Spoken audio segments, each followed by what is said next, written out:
Okay guys, I'm casting this Aventic 10-3-7-8, basically a 10-foot switch rod. I've got a Airflow Skagit Scout and a OPST 12-foot sink tip and a Scokezilla with a few feet of mono.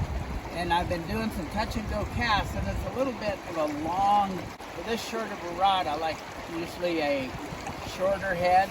And this is fairly long, but what's been helping, before I came on this trip, I was doing a lot of watching Robert Gillespie a lot, and he talked about the climbing curve, which is getting the rod tip to curve up, especially once it passes our shoulders, into the firing position, as opposed to sweeping at an incline and then going up.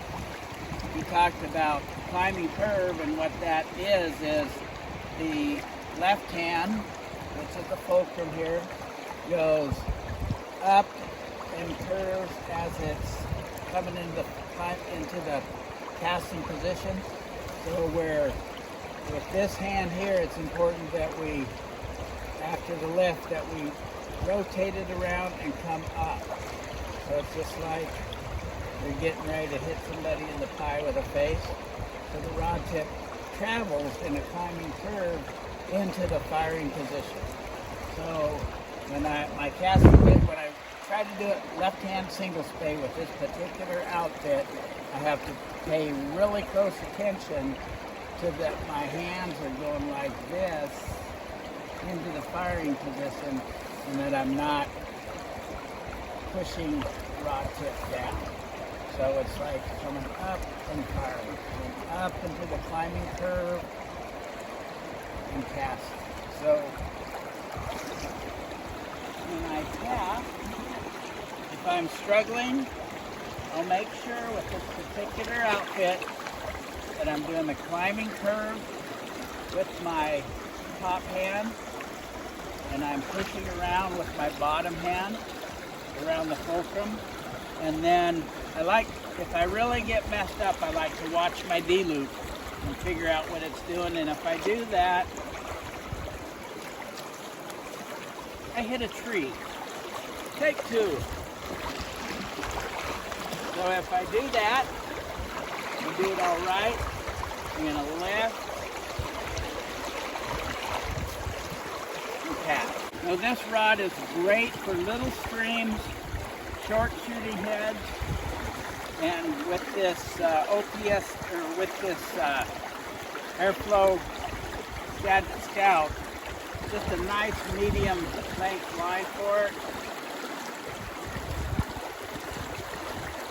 So if I watch that, make sure I'm doing the climbing curve with my rod tip by using my hands correctly, and then watching that D-loop.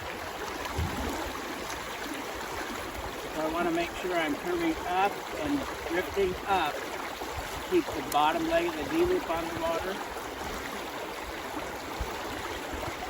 See, if I do it right-handed, I can watch the whole thing, and it just shoots out there. But left-handed, I'm not as coordinated, and this requires a little bit of timing. There. That's how I do it.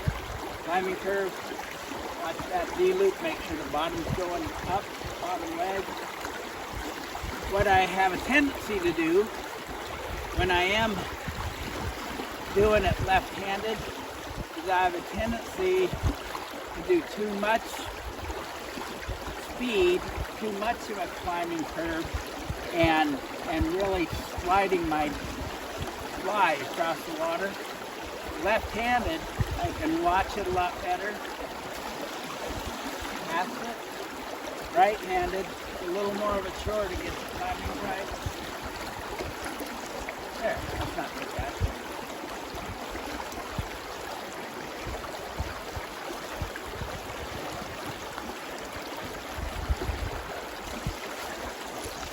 There, like that.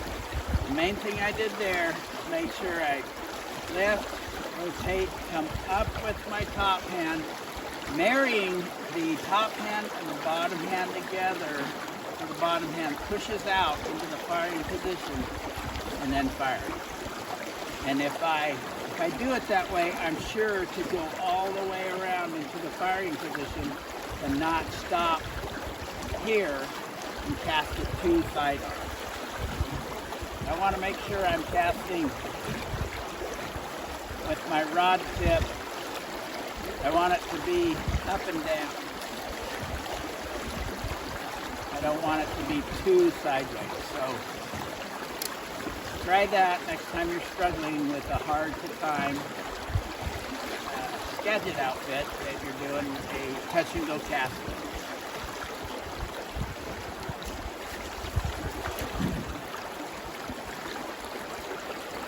Now to just continue filming, I'll go ahead and rip some lips.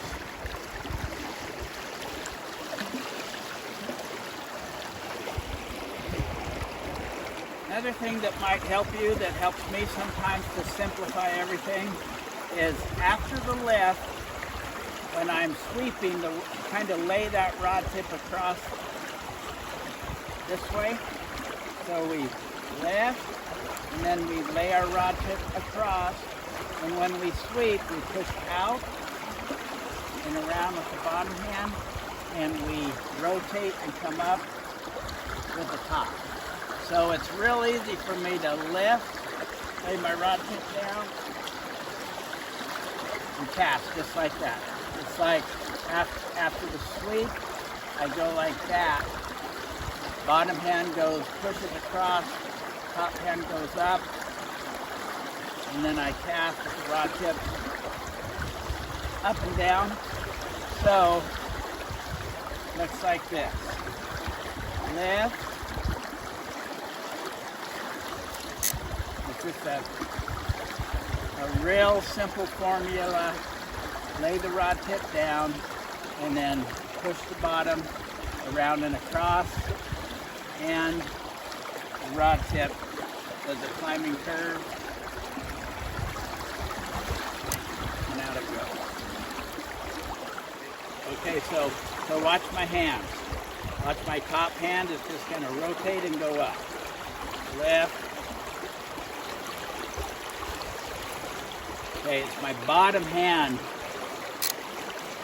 that pushes out and around. My top hand just goes up and rotates. And there's a cast.